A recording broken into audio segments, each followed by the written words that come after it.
That's my brother. Matteo Moetti had heard threats from men far more dangerous than the 3-year-old girl, but those 3 words made him stop cold.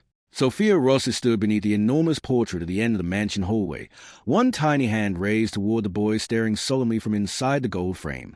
Matteo followed her finger. His breath caught. Adrian. His son. The child he had not seen in 6 years. You know the boy in that picture? Matteo asked. Sophia nodded as though the answer were obvious. Of course. That's Adrian. Matteo's expression didn't change, but something inside him had already begun to fracture. No one called that boy Adrian anymore. Not in this house. Not after the night he disappeared. Matteo lowered himself beside Sophia, careful to keep his voice steady. Where's your brother now? At home with Mommy. The answer hit harder than any bullet ever had. Matteo stared at the portrait again. What's his name? Adrian.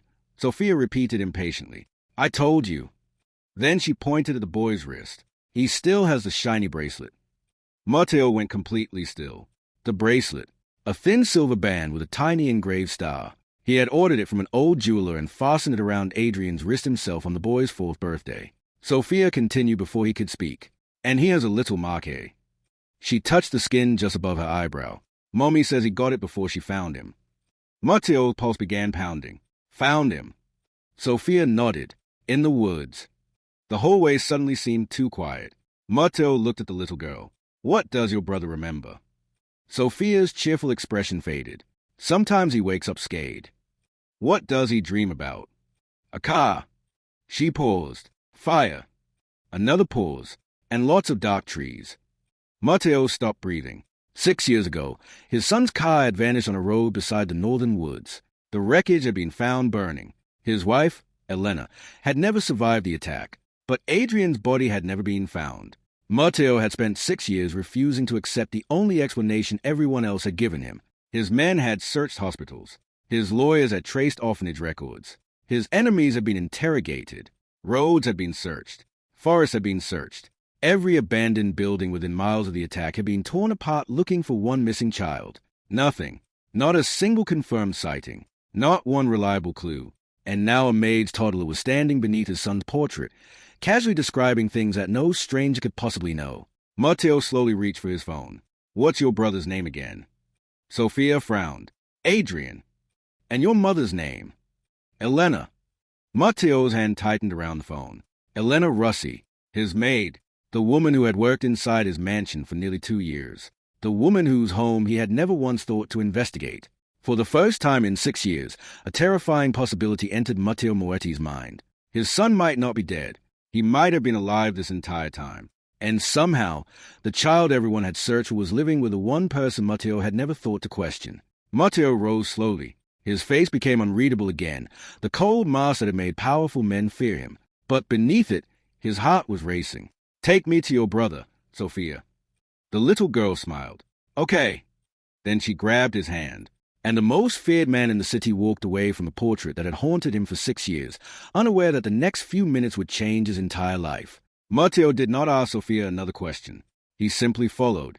The little girl hurried through the mansion with the confidence of someone who had no idea she was leading the most feared man in the city toward the answer he had spent 6 years searching for. Outside, the afternoon sun was already fading. Matteo followed Elena's car from a distance, keeping 2 vehicles between them.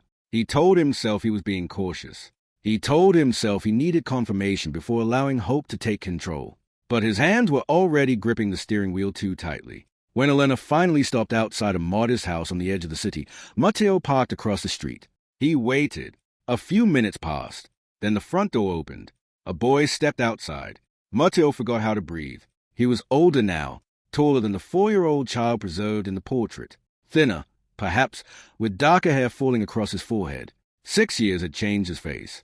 But not his eyes. Matteo leaned forward. Those eyes. He had seen them every night in his dreams. The boy walked toward the garden and crouched beside Sophia, who had already run outside. She said something Matteo couldn't hear. The boy laughed. Then he smiled. Matteo's chest tightened. That smile. Adrian had smiled exactly like that when Matteo used to carry him through the mansion after breakfast, pretending the marble staircase was a mountain. For several seconds, Matteo could not move. Then the boy lifted his hand. Something flashed beneath the sunlight. Silver. Matteo's eyes locked onto the bracelet. The small band around the boy's wrist had a tiny star engraved into its surface. There was no mistaking it. Matteo had chosen that bracelet himself. He remembered fastening it around Adrian's wrist on his 4th birthday while the boy complained that it was too tight. "You'll wear it until you're old enough to buy your own," Matteo had joked. Adrian had laughed.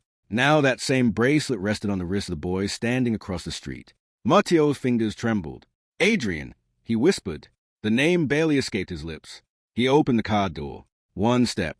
That was all he needed. One step across the street, and he could stand in front of his son. But Matteo stopped. What if he was wrong? What if this boy was not Adrian? What if he frightened him? And what if he was? The thought hurt even more. 6 years had passed. Adrian had another home, another life, another person he called family.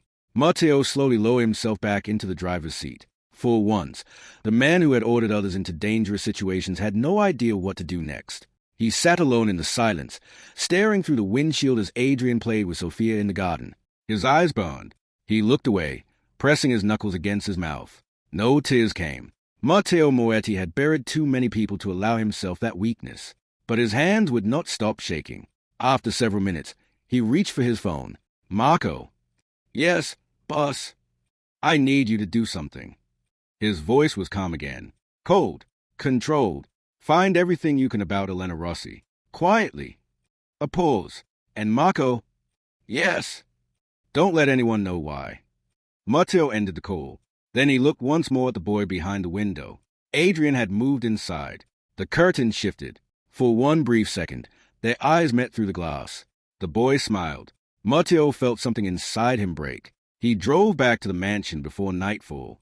Less than an hour later, Elena Rossi stood inside his private study. Matteo said nothing. He simply opened a drawer, removed an old photograph, and placed it face up on the desk between them. A 4-year-old boy stared back at Elena. Her face went completely pale. Matteo watched her carefully. Then he asked a question that would change both their lives. "Where did you find my son?" Elena stared at the photograph. For several seconds, she did not speak. Her fingers tightened around the edge of the chair as she looked from the little boy in the picture to Matteo standing behind the desk. "I didn't know," she whispered. Matteo's jaw tightened. "Then tell me what you do know." Elena swallowed. 6 years ago, I was coming home late from work. It had started raining. There was an old road outside the city that I sometimes used because it was quieter. She lowered her eyes. I saw him near the trees. Matteo said nothing. He was lying beside the road, alone. The room seemed to grow colder. He was hurt. His clothes were dirty, and he was terrified. When I approached him, he tried to move away from me. Elena paused. He kept asking where his mother was. Matteo's eyes hardened. "And you took him home." "I couldn't leave a child there." Her voice trembled.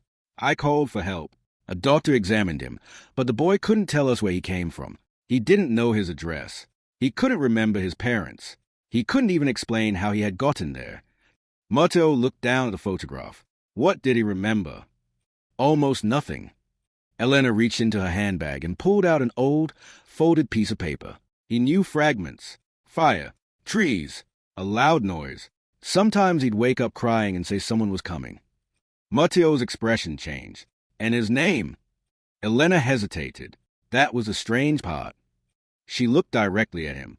He kept saying something that sounded like Adrian. Matteo's heart slammed against his ribs. But he couldn't tell us his last name. Eventually, I started calling him Adrian because it was the only name he seemed to recognize. Matteo turned away. 6 years.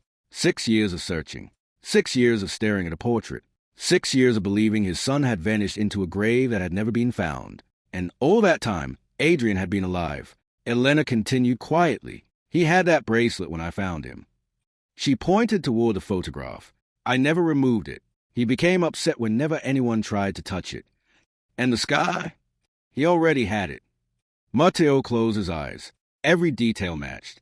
The bracelet, the scar, the fire, the trees, the name. There could be explanation for one coincidence. Maybe two, but not all of them. "You raised him," Matteo said. Elena nodded. "I didn't plan to become his mother. At first, I was only trying to keep him safe. But he was alone, and he needed someone." Her eyes filled with emotion. "After a while, he became my son." Matteo looked at her. "You knew nothing about me." "No, nothing about the Moetti family." No, and you never tried to find his father. I tried, Elena said immediately, but there was no name, no address, no record we could connect to him. The police had nothing. Eventually, I stopped searching because Adrian was finally happy. Matteo's throat tightened. She had not stolen his son. She had protected him. While Matteo had spent 6 years searching across cities, Elena had been feeding his son, comforting him through night maze and watching him grow. The realization was almost unbearable. Matteo returned his gaze to the photograph. Does he know who I am? Elena shook her head. No. Matteo exhaled slowly. He wanted to tell her everything. He wanted to run to Adrian. He wanted to hear his son call him Dad. But something stopped him. He needed certainty. Not hope. Not memories. Proof. Matteo picked up his phone and stepped toward the window. Marco, he said when the call connected. Yes, boss. Arrange a private DNA test. A brief silence. Whose? Matteo looked through the glass toward the distant room where Adrian's photograph hung. Then he answered quietly. Mine and the boys. He ended the call. Behind him, Elena watched in silence. Neither of them knew that the test would soon turn a 6-year-old mystery into the truth Matteo had spent his entire life waiting to hear. The envelope arrived before sunrise. Matteo had been awake all night. He sat alone in his study, staring at the sealed report on his desk. For 6 years, he had imagined this moment in 1,000 different ways. Sometimes he imagined opening a report confirming his son was alive. Other times, he imagined another disappointment. His hand finally moved. He opened the envelope. His eyes traveled down the page, then stopped. Probability of paternity, 99.99%. Matteo read it again. And again. The room blurred. Adrian was his son. His little boy was alive. Matteo leaned back in his chair and covered his face with both hands. For 6 years, he had searched hospitals, roads, shelters, abandoned buildings, and cities. He had threatened men, paid fortunes, lost sleep, refused to accept the grave everyone else wanted him to believe existed. And now the truth was sitting on a single sheet of paper. His son was alive, but there was something the report could not give him. A relationship. Adrian didn't remember him. Later that morning, Matteo met with Dr. Rossi in a private room away from the rest of the household. Don't tell him everything yet, the doctor said. Matteo looked up sharply. That's my son. I know. Then why shouldn't he know his father has found him? Because he may not understand what you're asking him to remember. The doctor explained that Adrian's memories were connected to a deeply frightening period in his childhood. Forcing those memories back too quickly could overwhelm him. He has built a life around what he does remember, the doctor continued. Elena is the person he trusts. Sophia is his sister. This house is his home. If you suddenly tell him that everything he believes about his life is wrong, you could frighten him. Matteo stared through the window. Across the garden, Adrian was sitting beside Sophia. The boy was laughing. A simple, ordinary laugh. Matteo hadn't heard it in 6 years. I waited 6 years, he said quietly. I know. I can wait a little longer. The word surprised even him. For most of his life, Matteo Moetti had taken what he wanted. But this was different. He couldn't force Adrian to become his son again. He had to earn his trust. He had to become someone Adrian could choose to love. Matteo folded the DNA report and placed it inside his jacket. He would keep the truth close, but he would not use it as a weapon. That afternoon, Matteo walked toward the room where Adrian was waiting. He stopped outside the door. For one moment, the feared Mafia Boss disappeared. There was no empire. No bodyguards, no enemies, only a father standing outside his son's room, terrified of saying the wrong thing. Matteo finally opened the door. Adrian looked up from the book in his hands. Their eyes met. The boy studied him for several seconds. Then he frowned slightly. Why do you keep looking at me like you know me? Matteo's heart stopped. He forced himself to smile. Because I do, he wanted to say. Because I've been looking for you for 6 years. Because you're my son. Instead, he simply walked closer. And for the first time in 6 years, Matteo Moetti sat across from Adrian without a photograph separating them. Neither of them knew that this quiet conversation would be the beginning of their journey home. Matteo had spent years believing that power was the answer to everything. Now he was learning how difficult it was to simply be a father. He began with small things. One afternoon, he found Adrian sitting alone at the dining table with a chessboard in front of him. You know how to play? Matteo asked. A little. Matteo pulled out the chair opposite him. I'll teach you. Adrian smiled. For the next hour, there were no phone calls, no meetings, and no men waiting outside the door for instructions. Just a chessboard between a father and the son who didn't know he was his father. Matteo showed Adrian an opening move. Adrian watched carefully. "You're good at this," Matteo said. "My mom taught me." Matteo smiled faintly. "Then I have competition." Adrian laughed. It was such a simple sound that Matteo almost forgot how dangerous his life had become. The next day, they drew together. Adrian sketched the garden while Matteo attempted to draw a horse and failed so badly that Adrian burst out laughing. "You're terrible. I own half the city." "That doesn't make you a better artist." Matteo shook his head. "No, apparently it doesn't." For the first time in years, Matteo's days were filled with things that had nothing to do with business. He learned Adrian liked apple juice. He learned the boy hated thunderstorms. He learned that Sophia could make him laugh faster than anyone else. And slowly, almost imperceptibly, Adrian began trusting him. He started waiting for Matteo at breakfast. He began asking when Matteo would return. Sometimes, he even followed him through the house simply because he wanted company. Every one of those small moments meant more to Matteo than anything his empire had ever given him. Then, one afternoon, something strange happened. Matteo and Adrian were playing chess again. Adrian studied the board for several seconds. Then he moved his knight. Matteo froze. It was the same unusual move he had taught Adrian when the boy was 4, a move Matteo had invented himself. "You know that move?" he asked. Adrian looked confused. "I don't know. It just felt right." Matteo stared at the chessboard. He didn't tell Adrian what the move meant. He simply nodded. "It's a good move." Later that evening, Adrian wandered through the mansion while searching for Sophia. He turned down a hallway he had never deliberately entered before. Then he stopped. At the far end stood a large portrait. Elena. Adrian stared at the woman in the painting. His expression slowly changed. His breathing became uneven. Something inside him seemed to recognize the room before his mind could explain why. He touched the wall. A tear slipped down his cheek. Matteo, who had been walking behind him, stopped. "Adrian." The boy didn't answer. He kept staring at the portrait. "I don't know her," he whispered. Matteo's heart tightened. Adrian pressed his fingers against his temple. "But—" He looked around the hallway. The marble floor, the tall windows, the wooden staircase. Something was stirring beneath the surface of his memory. A flash, a woman's voice, a child's laughter, a hand holding his. Then darkness. Adrian wiped his eyes. His voice became barely audible. "I've seen this place before." Marco Bellini had spent 6 years refusing to close the case. While Matteo focused on Adrian, Marco quietly reopened the investigation into the attack that had torn the Moetti family apart. He started with the old records: bank transfers, phone logs, vehicle movements, security reports. At first, everything looked like the same dead end he had encountered years ago. Then he found Victor Romano.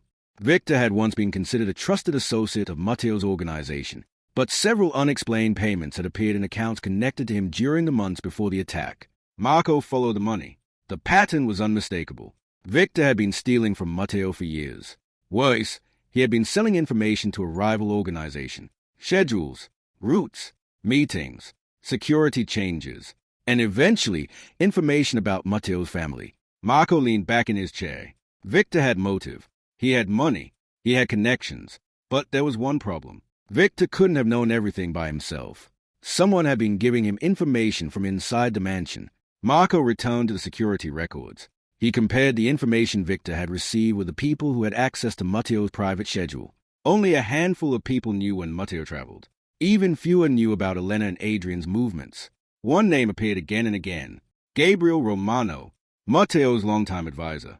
A man who had stood beside him through countless business deals and dangerous negotiations. A man Matteo trusted enough to enter his private office without being questioned. Marco stared at Gabriel's name for a long time. There had to be another explanation. But the deeper he looked, the worse it became. Gabriel had exchanged calls with Victor shortly before the attack. He had also accessed Matteo's private schedule. And on the morning of the ambush, Gabriel had been one of the few people who knew exactly where Matteo's family would be. Marco closed the file.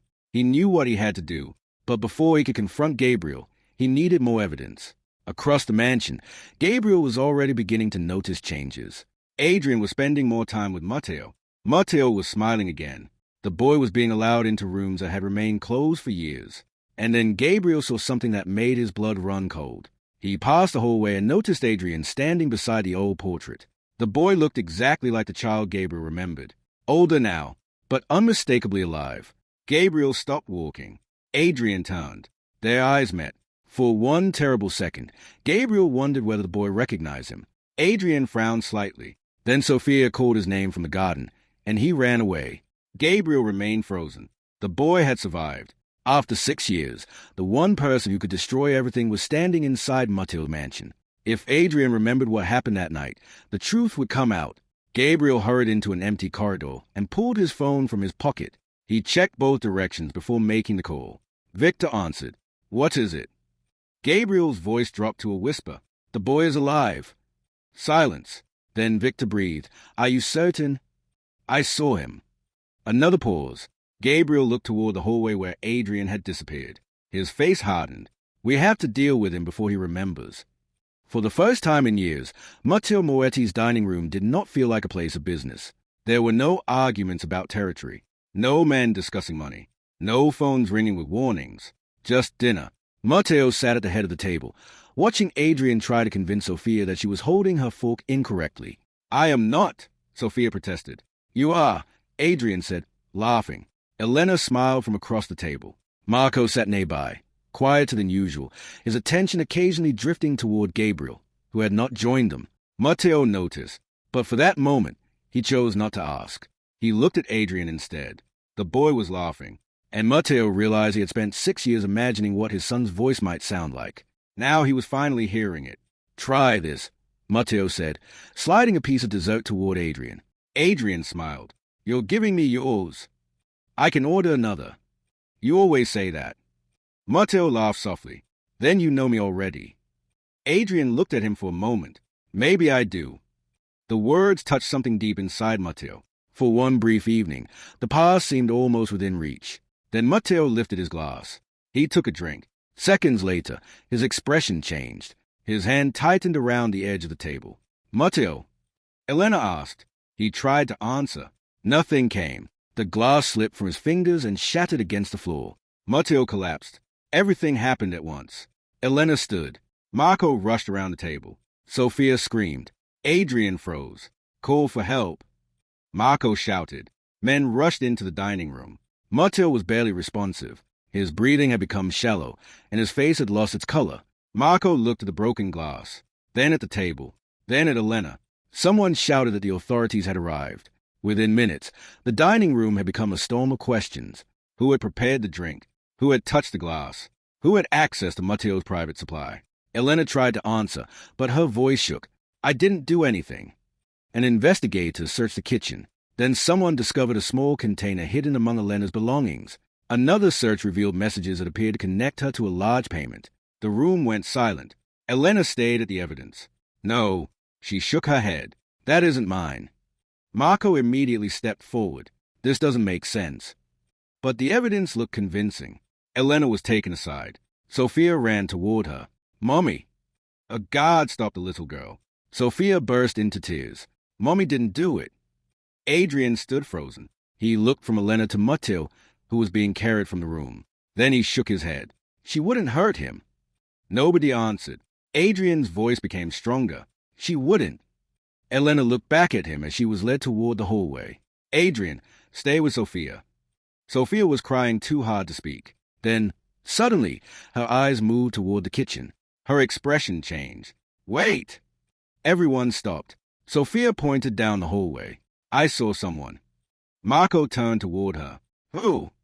Sophia wiped her tears. "Someone went into the kitchen before Daddy drank his juice." Marco's face hardened. "Who did you see?" Sophia looked toward the empty corridor. "I don't know his name." She paused. "But I remember his clothes." Marco stepped closer. "What did he look like?" Sophia pointed toward the hallway again. He was wearing the same black jacket. And somewhere beyond the doorway, someone quietly stopped walking. Sophia could not forget the man in the black jacket. That night, she kept asking the same question. Why did he go into the kitchen? Adrian had no answer, but something about Sophia's memory bothered him. The next morning, while the adults were busy dealing with Matteo's condition and Elena's arrest, Adrian watched the mansion carefully. He noticed Gabriel. The older man moved through the house as though nothing had happened. But Adrian noticed something different. Gabriel kept checking his phone. He avoided Marco, and whenever someone mentioned Matteo, His expression became strangely tense.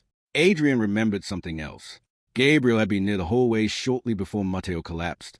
"That's him," Sophia whispered. Adrian looked at her. "The man from the kitchen." She nodded. He had the same jacket. Adrian glanced toward Gabriel. "Don't tell anyone yet." "Why?" "Because we need to know what he's doing." Sophia nodded seriously. They waited until Gabriel left the main hallway. Then they followed him. They moved quietly through the mansion, keeping behind corners whenever he stopped. Gabriel walked toward an older section of the estate that Adrian had never seen before. He opened a narrow door and disappeared inside. Adrian waited. Then he heard voices. He pulled Sophia closer and quietly looked through the opening. Gabriel was standing across the room. Another man stood with him. Adrian recognized him from a photograph he had once seen on Matteo's desk. "Victor Romano." Gabriel spoke first. "The evidence worked. Elena will take the blame." Sophia covered her mouth. Adrian's stomach tightened. Victor looked nervous. "What about Matteo?" "He'll survive," Gabriel replied. "But that isn't the problem anymore." Adrian listened carefully. "What about the boy?" Victor asked. Gabriel's expression changed. "That's exactly why we're here." Adrian felt his heart pounding. Victor lowered his voice. "He remembers anything. We're finished." Gabriel shook his head. "He doesn't remember enough yet." Adrian stared at him. Then Victor said something that made the room seem to disappear around him. "The same thing happened 6 years ago. We thought the boy was gone." Adrian's breathing stopped. 6 years ago. The forest, the fire, the strange flashes that came whenever he tried to remember his childhood. He suddenly understood. The people who had destroyed his family were not strangers from some distant past. They were standing inside Matteo's mansion, and they were talking about him. Sophia tugged at his sleeve. "We have to tell Mr. Marco." Adrian nodded, but before they could move, Victor spoke again. "Did you ever find out who took him after the crash?" Gabriel's face hardened. "No, and that mistake almost cost us everything." Adrian's mind flashed. A burning car, a man's voice, his mother's hand, trees rushing past him. Then darkness. He stumbled backward. The floorboard creaked. Both men stopped talking. Adrian froze. Sophia's eyes widened. Gabriel slowly turned toward the door. For several seconds, nobody moved. Then his footsteps began approaching. 1, 2, 3. Adrian grabbed Sophia's hand. They tried to retreat, but Gabriel reached the doorway first. His eyes dropped to the 2 children standing in the corridor. His face went completely still. He knew. They had heard everything. Adrian knew they had only seconds. Gabriel stood at the end of the corridor, staring directly at him and Sophia. Then the man's expression changed. "Come here," Gabriel said quietly. Adrian tightened his grip on Sophia's hand. Instead of obeying, he pulled her backward. They ran. They slipped through a side passage and disappeared behind the old library before Gabriel could reach them. Adrian's heart pounded. They needed help, but whom could they trust? Then he remembered Marco. The next opportunity Adrian found, he slipped into Matteo's study and used the telephone on the desk. He didn't know all the details, but he remembered enough. "Mr. Marco," he whispered when the call connected. "I heard Gabriel talking to Victor." Marco went silent. "What did they say?" "They said Mom was framed. They talked about what happened 6 years ago." Adrian gave him everything he remembered. Marco told him to stay hidden. Within an hour, the investigation changed completely. Marco pulled financial records showing payments between Gabriel and Victor. He uncovered phone calls made shortly before the original attack. Security footage placed Gabriel near the mansion's private entrance on the night Matteo's family disappeared. Then Marco found something even worse. The schedule leaked to the attackers 6 years ago had been accessed through Gabriel's private account. The evidence was finally connecting. Gabriel had not merely known about the attack. He had helped make it possible. Marco brought the information to Matteo. Though Matteo was still pretending to be weak, his eyes hardened as he read each document. "Don't confront him yet," Marco warned. Matteo nodded. "Let him think I'm still helpless." They prepared the trap quietly, but Gabriel was already moving. Before anyone could stop him, he entered the children's wing. Sophia was the first to see him. "Where's Mommy?" she asked. Gabriel smiled. "She needs you." Adrian immediately knew something was wrong. He grabbed Sophia's hand. But Gabriel was faster. Minutes later, both children were gone. When Marco discovered what had happened, the mansion erupted. Cars left in every direction. Men searched roads, buildings, and warehouses. Matteo's voice remained calm. "Find them." Hours later, one of Marco's men found the trail. An abandoned warehouse outside the city. Matteo arrived before anyone could stop him. Inside, a single light hung from the ceiling. Gabriel stood beside Adrian and Sophia. Victor was nearby. Matteo stepped forward. You should have run. Gabriel laughed bitterly. Run where? You own half the city. You betrayed me. I survived you. Gabriel's voice cracked. 4 years. I watched you build an empire while everyone around you became afraid to challenge you. Victor offered me a way to change that. Matteo's eyes narrowed. You gave them my family's location. Yes. The admission echoed through the warehouse. You gave them the schedule. Yes. And the attack? Gabriel looked toward Adrian. We never expected him to survive. Matteo's expression turned cold. You destroyed my family for power. Gabriel shook his head. We wanted to weaken you. With your wife gone and your heir missing, your organization would have fractured. Matteo took another step. You took my son. I didn't take him, Gabriel replied. The attack did. Adrian suddenly stiffened, his eyes fixed on Gabriel. Something inside his mind broke open. A flash of headlights, a woman's frightened voice, a violent crash, fire, his mother's arms around him, then trees, dark trees. Adrian gasped and grabbed his head. Matteo turned toward him. Adrian. The boy looked terrified. Then another memory came. A man's face. Gabriel. And suddenly Adrian remembered that face from the night everything changed. Adrian stood frozen. The warehouse seemed to disappear around him. There was only the sound of his breathing and the fragments rushing through his mind. His mother's face. Her voice. Her arms wrapped tightly around him. Then Matteo, a younger Matteo, kneeling beside him and fastening a silver bracelet around his small wrist. Never take it off. His father had told him. Adrian remembered laughing. Then came the memory of the road. Headlights. Shouting. His mother's terrified expression. The violent impact. Fire rising into the night. He remembered being carried away. He remembered the trees. Dark trees surrounding the road as he cried for his father. Then everything went black. Adrian opened his eyes. Matteo was standing several feet away. His face had changed. For years, he had hidden behind the cold expression of a man who could command an entire empire. Now there was nothing left of that mask. Only a father. Adrian stared at him. The memories continued returning. The morning breakfasts. The wooden toy car. The sound of Matteo laughing. A strong hand holding his when he was afraid. His father promising that nothing would ever happen to him. Adrian's eyes filled with tears. Matteo took one careful step forward. Adrian. The boy didn't move. For one long moment, they simply looked at each other. 6 years stood between them. Then Adrian whispered the word that Matteo had dreamed of hearing since the day his son disappeared. Dad! Matteo stopped breathing. His eyes closed for a second. Then he crossed the distance between them and pulled Adrian into his arms. Adrian held on tightly. Matteo buried his face against his son's shoulder, no longer caring who saw him break down. My boy, he whispered. Adrian cried against him. I remembered you.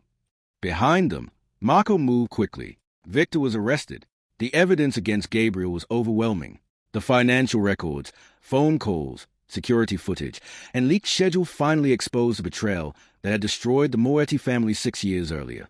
Gabriel had helped arrange the attack to weaken Matteo's organization and give a rival group an opportunity to take control. But the truth did not end there. Elena was released. When the doors opened, Sophia ran straight into her mother's arms.